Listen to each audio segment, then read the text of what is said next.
Hola, buen día. Mi nombre es Michael Sánchez y junto con mi compañero Josué García estaremos hablando un poco sobre algunos de los fundamentos de los sistemas de control y cómo conceptos teóricos y matemáticos relacionados a las diversas configuraciones que estos nos ofrecen nos pueden llegar a ayudar a asumir este increíble reto, la construcción y el diseño de un modelo de robot velocista. En esta presentación estaremos hablando un poco sobre las ventajas y desventajas que cada uno de estos ofrece y ver cómo cada uno de estos se pueden adaptar o no a nuestro reto en concreto. Bienvenidos a esta presentación donde pasaremos del modelo matemático a la velocidad, el diseño de un robot velocista. Es Josué García y le vengo a traer una explicación sobre los sistemas de control. Vamos a comenzar primero con qué tipo de sistemas tenemos o qué tipo de sistema contamos. Un sistema de control es un conjunto de elementos que regulan el comportamiento de un proceso para obtener una salida deseada. Tenemos dos sistemas, los cuales son los sistemas de lazo abierto y los sistemas de lazo cerrado. Comencemos con los de lazo abierto. Los de lazo abierto tienen una acción de control que no depende de la salida del sistema. Tienen sus ciertas ventajas, las cuales son sistemas simples, son sistemas de bajo costo y son fáciles de implementar. Pero también tiene sus desventajas, los cuales no corrigen errores en la salida y son de muy poca precisión. Podemos tomar como por ejemplo eh, un tostador de pan. ¿Qué hace el tostador de pan? El tostador de pan tiene como un cronómetro interno en el cual uno le puede colocar 2 minutos, ¿sí? Y pones a tostar el pan.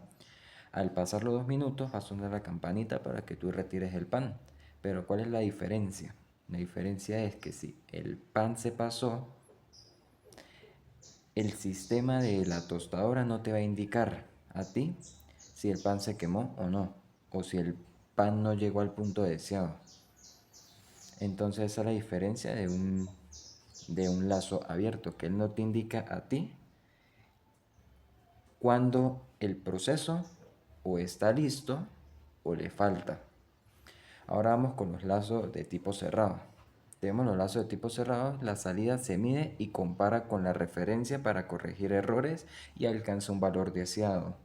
Tiene sus ventajas. Las ventajas son que tiene mayor precisión, es capaz de corregir errores automáticamente, tiene una mejor estabilidad y tiene rechazo de perturbaciones.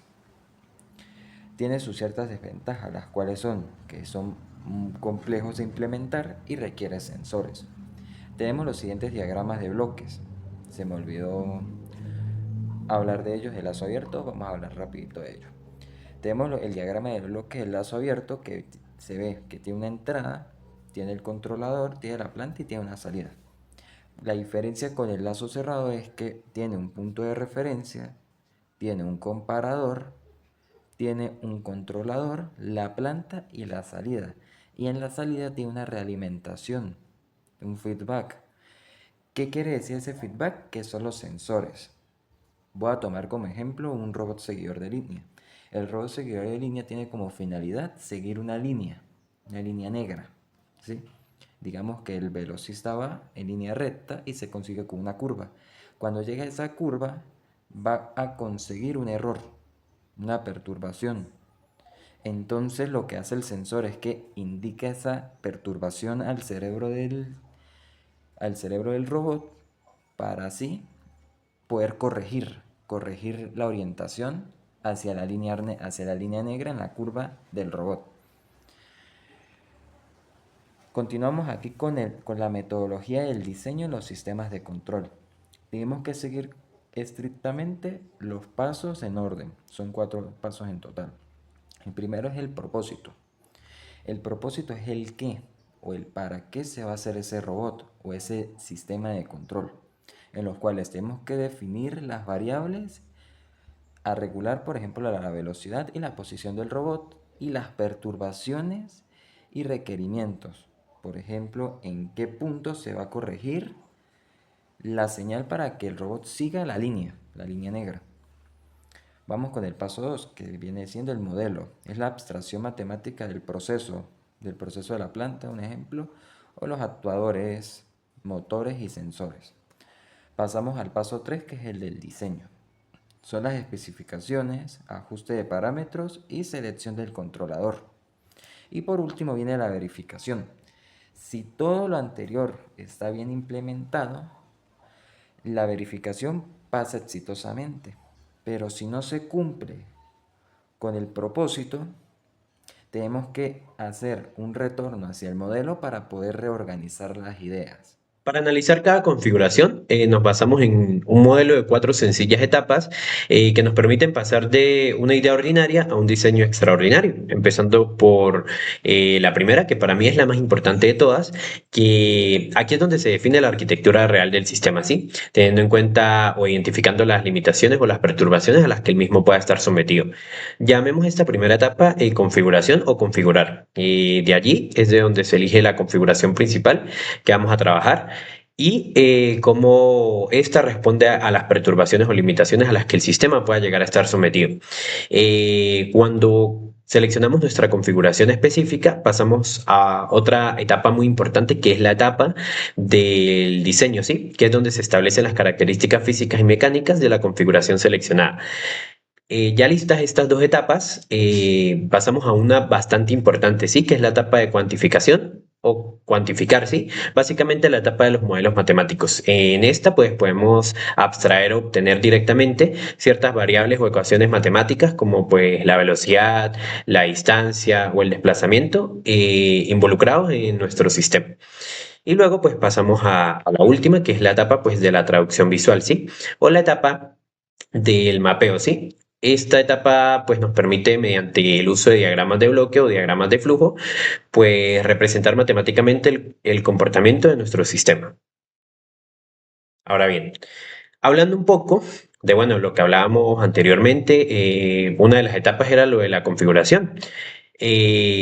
Hablando un poco de qué configuraciones existen, ¿no? En esta presentación estaremos hablando de tres: configuración Ackermann, configuración diferencial y configuración bicicleta, ¿sí?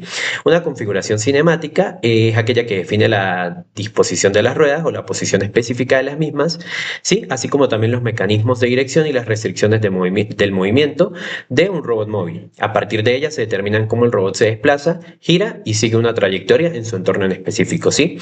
La configuración Ackermann es la más utilizada por la mayoría de los automóviles hoy en día, ¿sí? Su dirección se realiza mediante las ruedas delanteras, ¿sí? Y permitiendo giros suaves y estables. Ahora, hablando de la configuración diferencial, pues esto utiliza ruedas motrices independientes. em,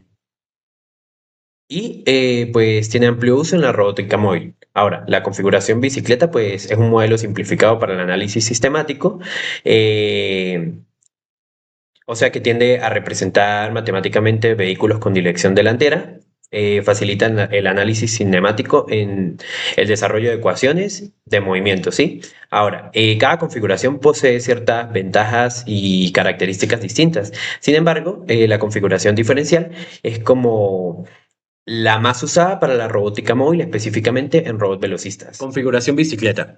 La configuración bicicleta se inspira en el modelo cinemático de una bicicleta convencional. Dos únicas ruedas, una trasera y una delantera. La rueda delantera es una rueda directriz encargada de modificar la dirección del robot, y la rueda trasera, una rueda motriz responsable del desplazamiento. El cambio de la trayectoria del sistema viene dado, se produce mediante la variación del ángulo de giro de la rueda delantera, permitiendo realizar curvas suaves y continuas. Esta configuración ofrece un comportamiento natural en trayectorias amplias, sin embargo, presenta una mayor complejidad de control y menor maniobrabilidad en curvas cerradas, siendo esta una de las limitaciones principales de este modelo. Además de que este modelo requiere principalmente de un sistema de dirección preciso para mantener la estabilidad y el seguimiento adecuado de la línea. Cuando hablamos de este modelo, orientado o aplicado a robot seguidor de línea. Ahora bien, hablando un poco de la arquitectura y el funcionamiento de este modelo, pues se puede decir que este es un modelo simplificado que se utiliza para representar vehículos de vía estrecha o modelos ideales de 4 ruedas. Como el modelo Ackermann, tiende a implementarse para hacer más sencillos los cálculos del modelo bicicleta, ¿sí? Por eso se dice que es un modelo simplificado para representar vehículos de 4 ruedas. La estructura, como se viene mencionando, pues consta de 2 únicas ruedas, una delantera que es la orientable y una trasera que es totalmente fija, que es la rueda de tracción. El funcionamiento. Pues básicamente la dirección se determina mediante el ángulo de orientación de la rueda delantera. Esta es como la que controla la dirección del robot. En relación con el chasis del vehículo, ¿sí? El control. Cuando hablamos del control, podemos decir que el control se divide en 2 partes: control de dirección, que regula la orientación de la rueda delantera mediante un servomecanismo, y el control de velocidad, que regula la potencia aplicada al sistema de tracción. Esta separación permite controlar de forma independiente la dirección y el desplazamiento del vehículo y entender un poco más cómo funciona este sistema. Eh, Ahora, para representar la configuración bicicleta, se identifican 4 elementos principales que nos permiten entender un poco sobre la arquitectura del hardware de este sistema. Primero, tenemos la unidad de control encargada de procesar la información y generar las señales de control. Segundo, pues tenemos la rueda trasera, que es la rueda de tracción, la rueda fija, que es la responsable de generar la velocidad lineal del vehículo. Tercero, tenemos la rueda delantera, la rueda virtual, encargada de la dirección mediante el ángulo de giro. Y finalmente tenemos los sensores, que permiten estimar variables como la posición y la orientación del robot para su posterior control y seguimiento de la trayectoria.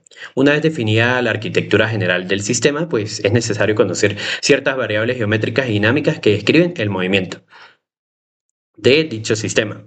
Ahora, hablando de este modelo, pues utiliza un conjunto reducido de variables para describir el movimiento del vehículo. La velocidad lineal del robot representa el avance, pues, del mismo, eh, el ángulo de dirección de la rueda delantera, la distancia entre los ejes, la orientación del robot y finalmente las coordenadas X y Y, que permiten conocer la posición del vehículo dentro del plano. A partir de estas variables se tiende a construir el modelo matemático que describe el comportamiento de dicho sistema. La construcción del modelo matemático. Bueno, el desarrollo del modelo matemático inicia con el ángulo de dirección que determina la orientación de la rueda delantera. Con esta variable podemos llegar a calcular el radio de giro del sistema, ¿sí? Donde L es la distancia entre los 2 ejes y tangente del ángulo. ¿Qué ángulo? El ángulo específico de la dirección. Una vez obtenido el ángulo de giro, se calcula la velocidad angular del robot, que viene dada por esta fórmula. Ahora, finalmente se obtienen las ecuaciones que describen el movimiento del robot sobre el plano. Ahora bien, cuando hablamos específicamente, bueno, para la construcción del modelo matemático, pues se toman en cuenta ciertas variables en las que está involucrado el sistema, ¿sí? Ahora, estas ecuaciones pues tienden a representar la cinemática completa de este modelo. La primera tiende a describir la velocidad en el eje X. La segunda, la velocidad en el eje Y. Y la tercera describe el cambio de orientación del vehículo. Específicamente, con el ángulo de orientación de la rueda delantera, tenemos ciertos casos especiales que describen el comportamiento específico que va a tener el vehículo. Si el ángulo es igual a 0, el movimiento será rectilíneo, o sea, por lo que el vehículo avanzará en línea recta. Si el ángulo es mayor a 0, o sea, quiere decir que el vehículo estará girando hacia la izquierda, o por lo menos la rueda delantera gira, por lo que el sistema automáticamente empezará su movimiento de rotación hacia la izquierda. Y si el ángulo es menor a 0, el giro será hacia la derecha, por lo que el vehículo hará exactamente lo mismo, pero hacia la derecha. El ángulo de giro viene dado hacia la derecha, por lo que el vehículo o el sistema empezará a desplazarse en ese sentido, ¿sí?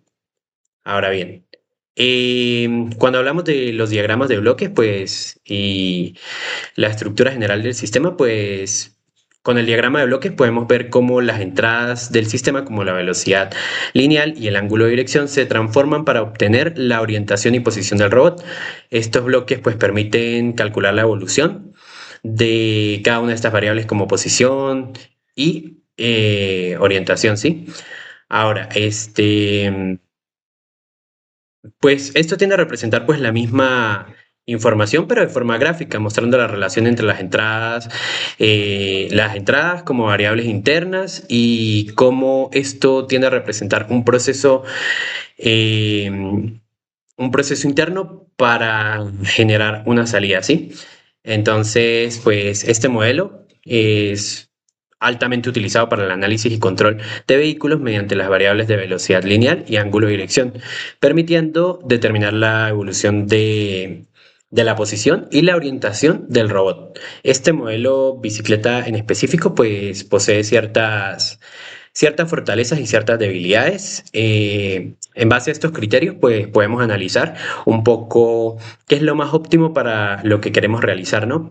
Hablando un poco de lo de las fortalezas, podemos tener lo de la simplicidad en su modelado. Es un modelo ideal para el análisis inicial de sistemas de control, ¿no? Es uno de los más sencillos.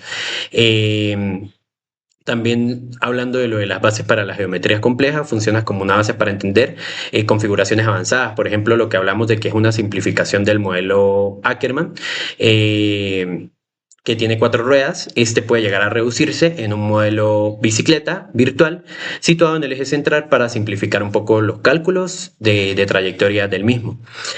Eh, También posee, pues, una de las características o ventajas que diría yo es lo de la eficiencia de estructura y el peso. Hacer una configuración con menor número de componentes mecánicos, pues ofrece una mejor geometría, hablando de lo del chasis, pero tiene ciertas limitaciones o desventajas, hablando de lo de el centro de gravedad, por decir la bicicleta al tener 2 únicas ruedas, pues es un sistema un poco inestable, ¿no? Por lo que no tiende a mantenerse quieto sin ningún tipo de apoyo. Entonces, otra de las desventajas podríamos hablar de lo que son, pues, la sensibilidad o la respuesta ante ciertas perturbaciones, ¿no? En terrenos irregulares o de baja adherencia, este modelo específico es altamente vulnerable, puesto que debido a la pérdida de tracción, perdón, debido a la pérdida de tracción, este modelo en específico, pues, pierde por completo el control de dirección, lo que viene a ser una fuerte perturbación que el sistema no tiende a responder por sí solo.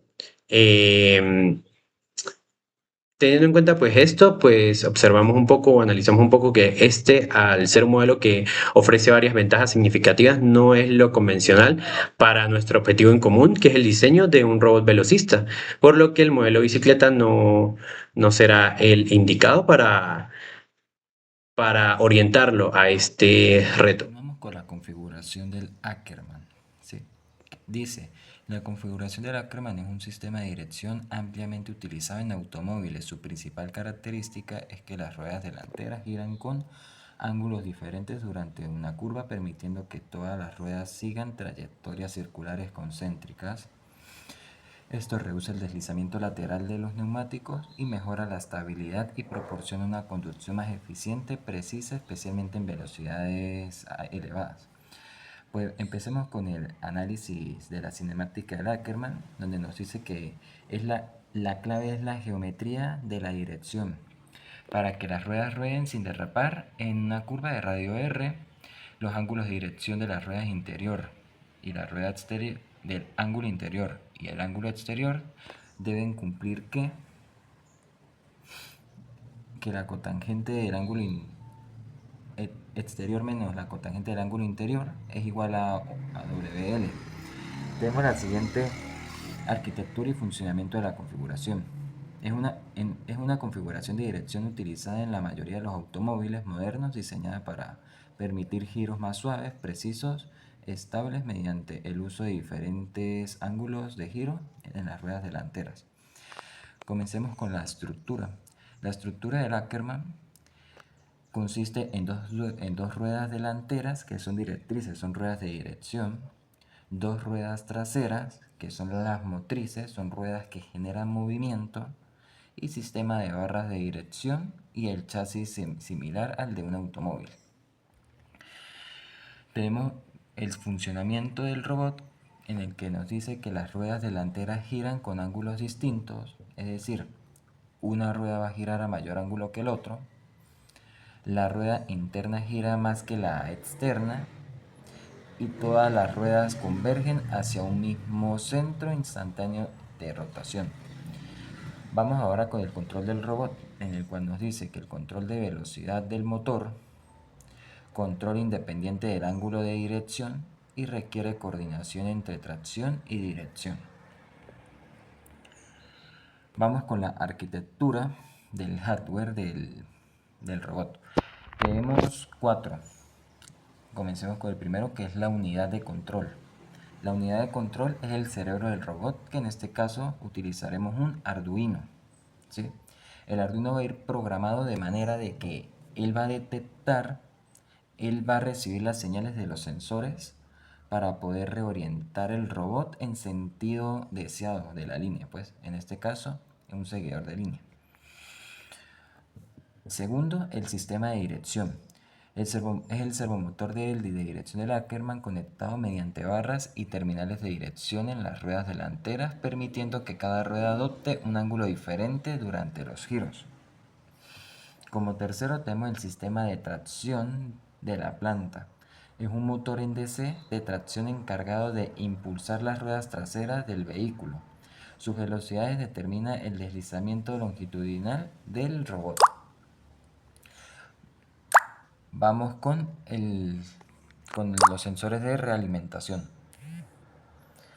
Los sensores de realimentación son de tipos infrarrojos para un seguimiento de línea. ¿Qué quiere decir esto? Que en el caso los sensores van a ir en la parte delantera siguiendo la línea negra. Se puede tomar un entorno de color blanco con la línea negra para poder detectar, para que el sensor pueda detectar el punto en el que está el robot en ese instante, ¿sí? Entonces eso es lo que hace el sensor infrarrojo, lo que hace es visualizar la línea negra y mandarle la información al Arduino para que el Arduino pueda recalibrar y poder ajustarse en esa dirección. Construcción del modelo matemático del Arduino. Comencemos con la geometría del Ackermann, en el cual nos dan la tangente del ángulo interior es igual a la longitud sobre el radio de giro del vehículo menos t medios. También tenemos para la tangente del ángulo exterior, que es igual a la longitud sobre el radio de giro más t medios, donde se cumple la relación que expliqué inicialmente, que es la cotangente del ángulo exterior menos la cotangente del ángulo interior igual a t sobre l. Ahora vamos con el radio de giro del vehículo, donde usando el ángulo equivalente de dirección R va a ser igual a L sobre la tangente del ángulo. Por tercero tenemos la velocidad angular del robot, donde omega va a ser igual a un ángulo igual a la velocidad sobre el radio de giro del vehículo. Sustituyendo el ángulo nos quedaría igual a v, la velocidad sobre la longitud, y multiplicada por la tangente del ángulo. Y por cuarto tenemos el movimiento en el plano, en el cual consiste que para la coordenada en x va a ser igual a la velocidad por el coseno de tita. Para la coordenada en y va a ser igual a la velocidad por el seno de tita. Y para el ángulo va a ser igual a la velocidad sobre la longitud multiplicada por la tangente del ángulo. Modelo matemático de la configuración. Aquí tenemos una imagen en la cual nos describe el momento en el cual un robot, en el cual el seguidor de línea está marcando una curva. Y si podemos visualizar, tenemos el ángulo exterior en la rueda derecha y el ángulo interior en la rueda izquierda, y podemos ver que una tiene mayor grado de inclinación que la otra. Siguiendo esto, tenemos la geometría del Ackermann de vista lateral y el modelo cinemático del robot Ackermann. Geometría y variables dinámicas. Tenemos las siguientes variables para este seguidor de línea, en las cuales son la distancia entre los ejes, el ancho de vía, distancia entre la rueda del mismo eje, el ángulo de giro interno y el ángulo de giro externo, el radio de giro desde el ICR hasta el centro del eje trasero. El ICR es centro instantáneo de rotación, la velocidad lineal del vehículo, las coordenadas X y Y, que son nuestro punto de referencia, como el que tenemos indicado aquí en la figura. Tenemos el ángulo de orientación del vehículo respecto al eje X y el centro de masa del vehículo. Y aquí tenemos el diagrama de bloques y el diagrama de flujo de señales, ¿sí? En el cual en el diagrama de bloques tenemos la velocidad lineal y como entrada, y también la entrada el ángulo de dirección, ¿sí? En los cuales llegan a su final a su respectiva posición. Y por aquí tenemos el diagrama de flujo de señales, en el cual nos dice que la señal va a entrar a una velocidad de referencia y un ángulo de dirección al controlador, en este caso el cerebro del circuito, el cerebro del robot. Va a haber un sistema de dirección de Ackermann, el vehículo de Ackermann, y va a dar una posición deseada, la posición de orientación. Digamos que el Ackermann va en una línea recta, siguiendo una línea negra recta, y cuando llega una curva va a haber una señal de error, una perturbación, en la cual esa perturbación va a llegar al robot para que él se oriente automáticamente. En el modelo de Ackermann transforma las entradas de velocidad lineal y el ángulo de dirección en la posición y orientación del vehículo. Su geometría garantiza que las ruedas delanteras mantengan una condición de rodadura para puramente los giros. Finalizando con la configuración del Ackermann, vamos ahora con la configuración diferencial. ¿Qué nos dice la configuración diferencial? Nos dice que es una de las arquitecturas más utilizadas en robótica móvil debido a su simplicidad mecánica y facilidad de control. Está compuesta por dos ruedas motrices independientes ubicadas a cada lado del robot y generalmente una o más ruedas de apoyo, ruedas locas. El cambio de dirección se logra variando la velocidad de cada rueda motriz, permitiendo realizar giros suaves, cerrados e incluso rotaciones sobre su propio eje, es decir, rotaciones en radio igual a cero. Cerrados e incluso rotaciones sobre su propio eje. Estas características la convierten en una excelente opción para robots seguidores de línea y aplicaciones que requieren alta maniobridad. Vamos con la arquitectura y del funcionamiento de la configuración. Tenemos la estructura, el funcionamiento y el control. Comencemos con la estructura. Tiene dos ruedas motrices independientes, es decir, dos ruedas con su respectivo motor en DC de tipo reductor. Una rueda loca o un caster, motores independientes para cada rueda, dicho anteriormente, y el chasis simple y ligero. Tenemos el funcionamiento. Ambas ruedas a igual velocidad avanza recto. Cuando una rueda gira más rápido que la otra, marca una curva y cuando cada motor en cada rueda marca una velocidad opuesta, va a girar en su propio eje, o sea, un giro de radio cero.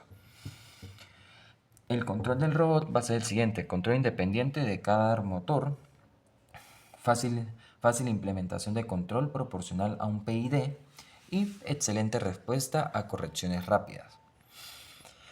Tenemos la arquitectura del hardware del sistema. Tenemos el cerebro del procesamiento, que es un microcontrolador, puede también ser un mismo Arduino.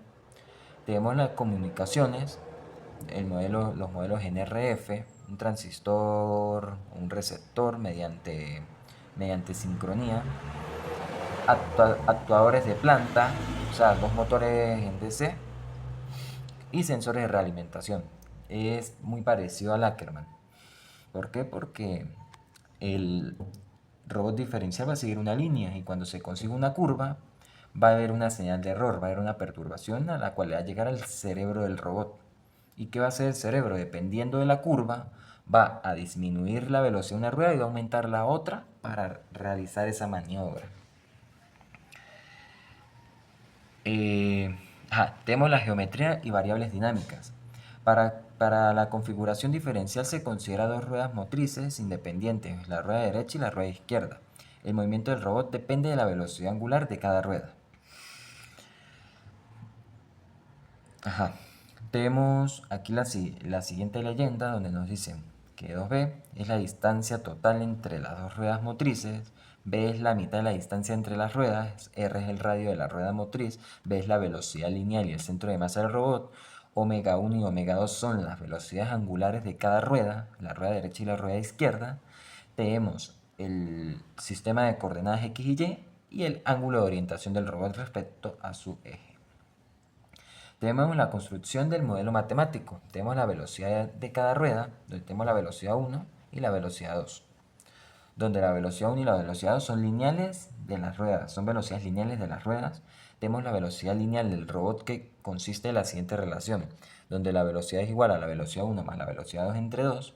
Sustituyendo nos queda la siguiente forma, o sea, sustituyendo esa ecuación en la primera, nos quedaría que la velocidad va a ser igual a r sobre 2 multiplicado por omega 1 más omega 2.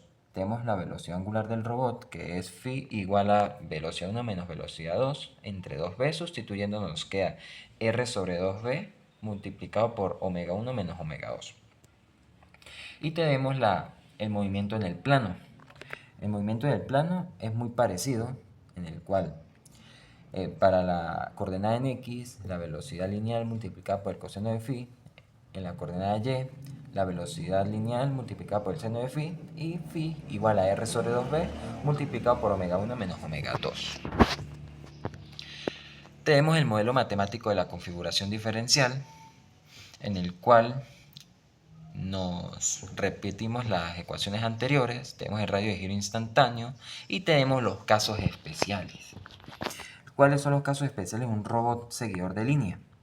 Tenemos que omega 1 va a ser igual a omega 2 y va a ser un movimiento rectilíneo, un movimiento en línea recta. Cuando omega 1 es igual a menos omega 2, eso quiere decir que las velocidades son opuestas en cada rueda y va a generar un giro de radio cero, va a girar en su propio eje. Cuando omega 1 es mayor a omega 2, va a haber un giro a la izquierda, y cuando omega 1 es menor a omega 2, va a haber un giro a la derecha. Y tenemos aquí el diagrama de bloques y el diagrama de flujo de señales. Tenemos en el lado derecho el diagrama de bloques, donde nos dan omega L, omega R, y omega L y omega R para diferentes motores, en los cuales va a haber una orientación en cada una de ellas. Y tenemos aquí el diagrama de bloques, donde nos da la referencia del movimiento, el controlador, el motor izquierdo, el motor derecho, la rueda izquierda, la rueda derecha y el movimiento del motor. Ese es el diagrama de bloques.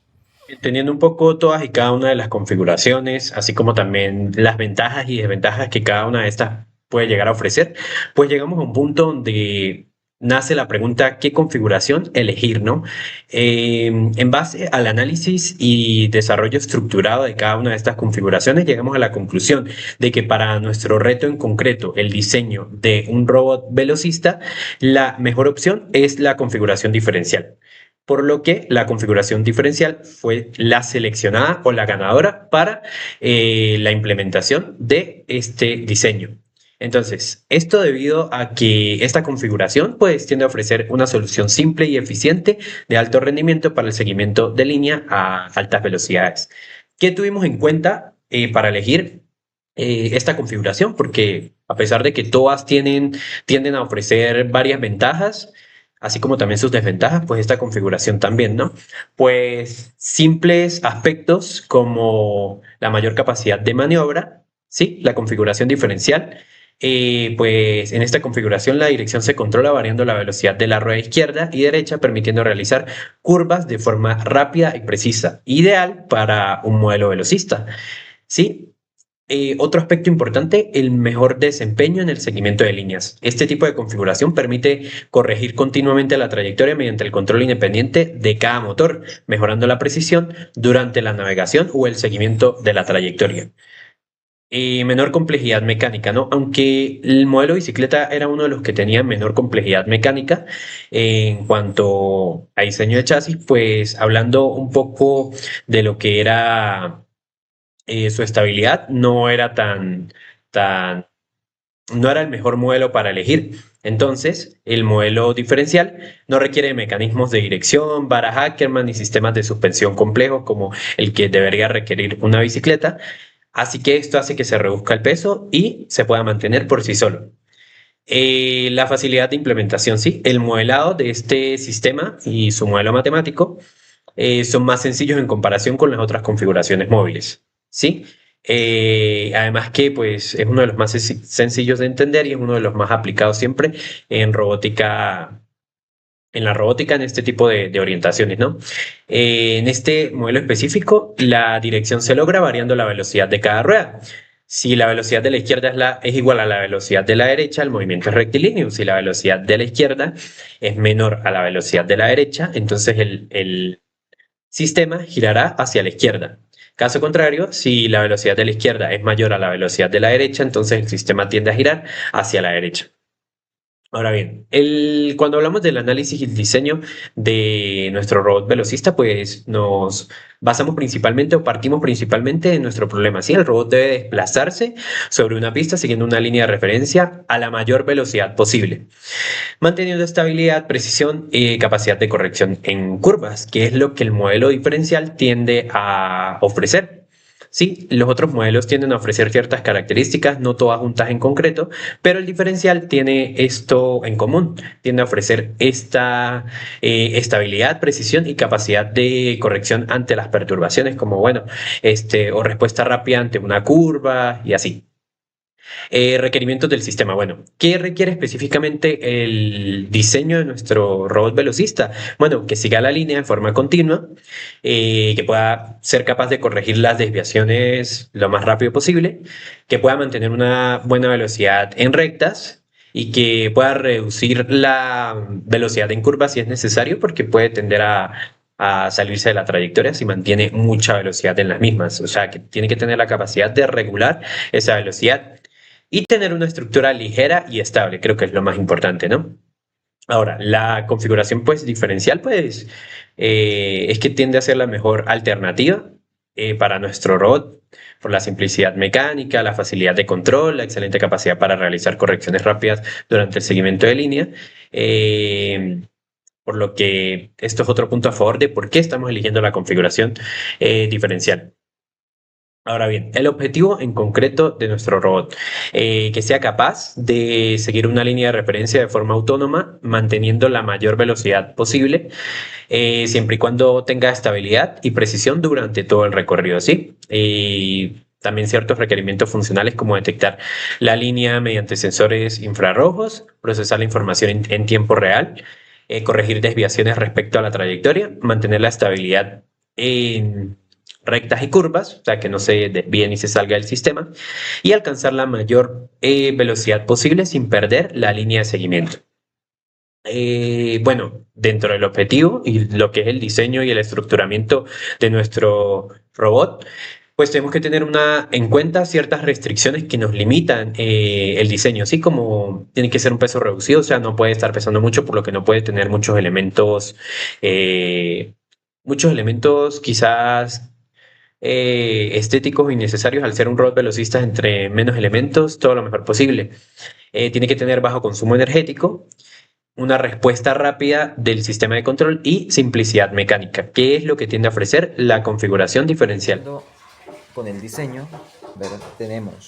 Contamos con el diseño mecánico, que son dos ruedas motrices independientes, una rueda loca de apoyo, chasis ligero y rígido, y un centro de gravedad bajo.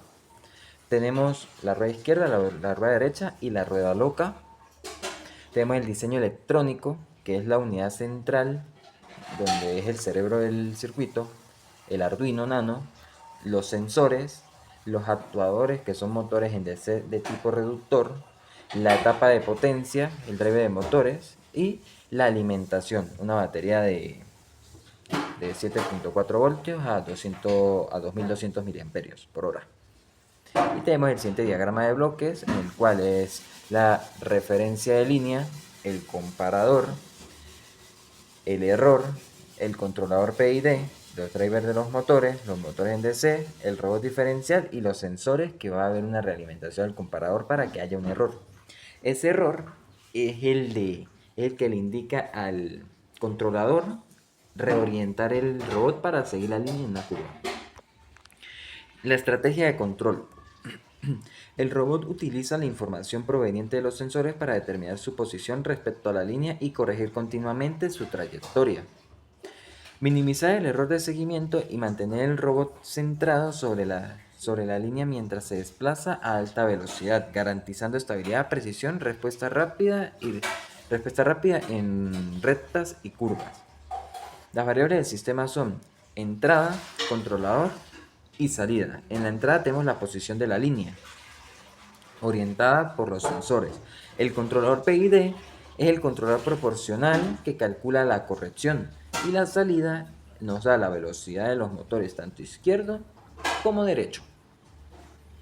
Y tenemos el diagrama de bloques y el diagrama de flujo de señales, en el cual nos da una referencia, el comparador, el error, el control, los actuadores de los motores, el sensor y la salida del robot, donde nos da como referencia: corresponde a la posición ideal que debe seguir el robot sobre la línea, los sensores infrarrojos detectan y la posición del real del robot respecto a la línea. Los comparadores calcula el error entre la trayectoria deseada y la trayectoria real. El controlador PID es el que procesa el error.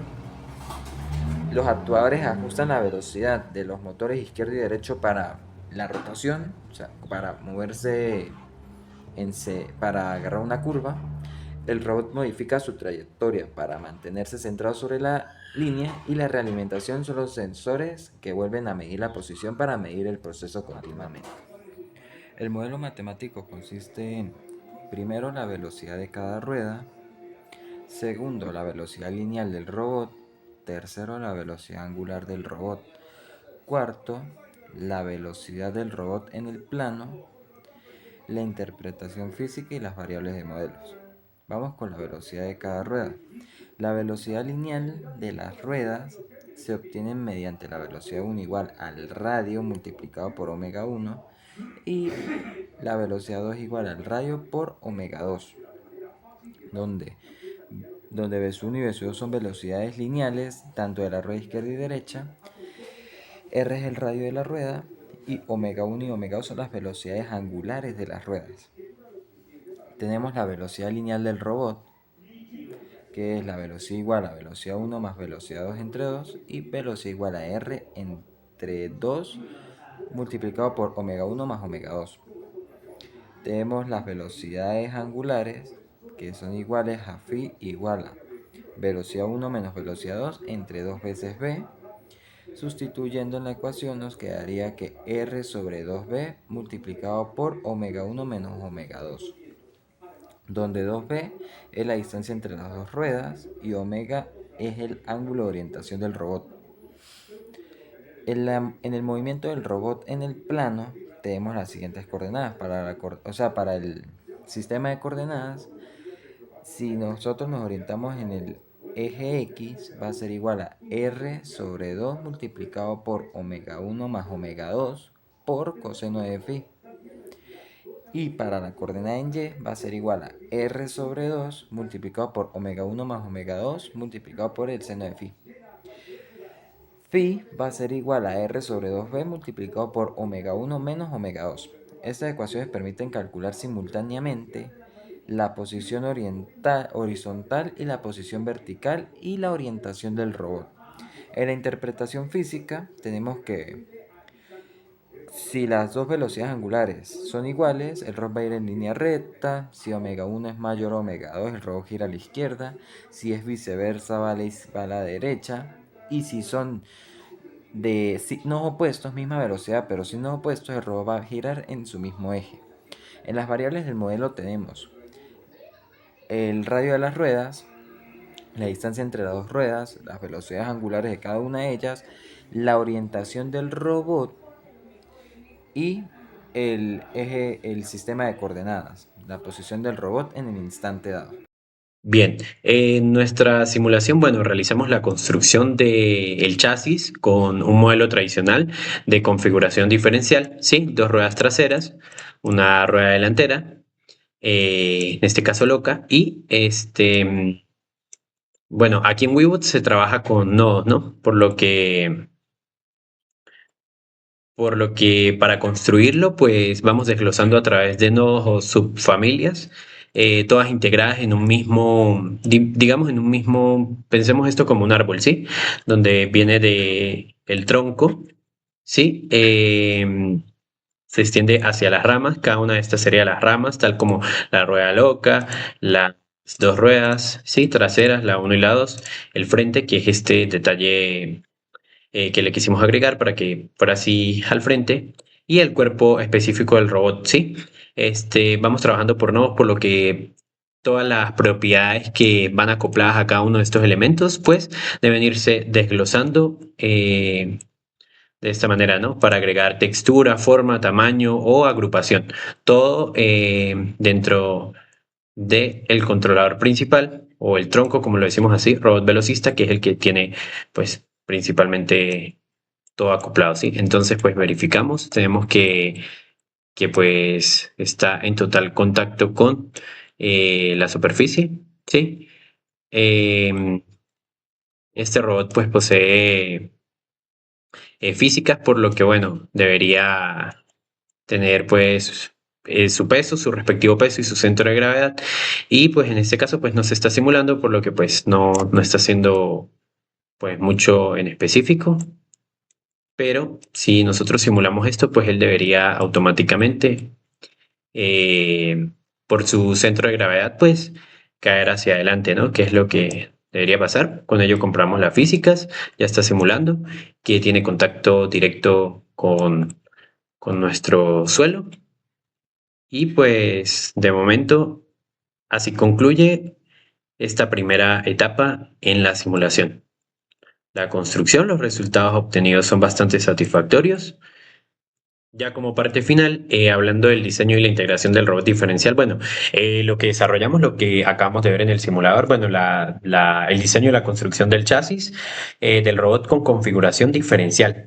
Pues la configuración básica de 3 ruedas y el soporte, una de ellas loca, la asignación de propiedades físicas al modelo para que tuviera pues su física, su gravedad. em, y las pruebas realizadas, bueno, que tuviera contacto las ruedas con la superficie, eh, la verificación de la gravedad y estabilidad del robot y la comprobación del comportamiento físico, ¿sí? Mediante el modelo, mediante cuando lo estábamos simulando. Y los resultados obtenidos, pues en esta primera etapa, pues el robot presentó un comportamiento acorde al modelo diferencial tradicional dentro de este entorno virtual. La configuración diferencial fue implementada correctamente a nivel estructural, cumple con los requerimientos y el modelo responde adecuadamente a las propiedades físicas definidas en nuestro simulador. Eso fue todo por ahora. Muchas gracias por prestar atención.